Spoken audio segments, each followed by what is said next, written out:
समाधि सजन चले आए। सीताराम के भजो अरे समाधि सजन चले आए। सीताराम के भजो कानन कई पतरी बन आए हो। कानन पतरी बनवाए हो। अरे लौंगन डोब डोभाई। सीताराम से भजो अरे लौंगन डोब डोभाई। सीताराम से भजो डालय भात मैदा कई रोटी हो। डालय भात मैदा कई रोटी परवर तरकारी। सीताराम से भजो अरे परवर कई तरकारी। सीताराम से भजो उर्वई और वायर परी गई पतरिया हो। उर्वई और वायर परी गई पतरिया हो। अरे समाधि बैठे जेवना रे।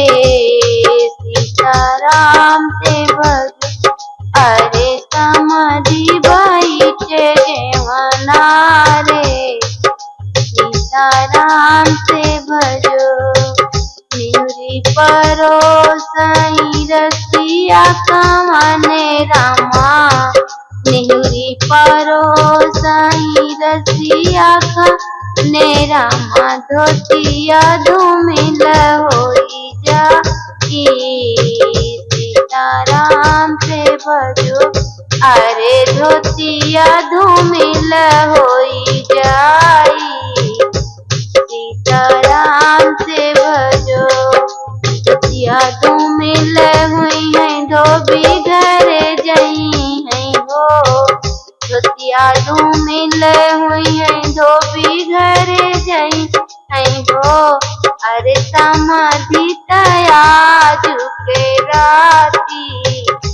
सीताराम से भजो अरे समाधि तयाज के राती। सीताराम से भजो धन धनी भाग्य हो तो होरी कवने रामा। धन धनी भाग्य हो तो हरि कवने रामा। समाधि सजन चले आए।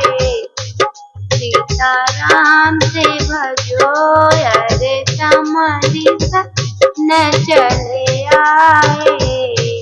सीताराम से भजो।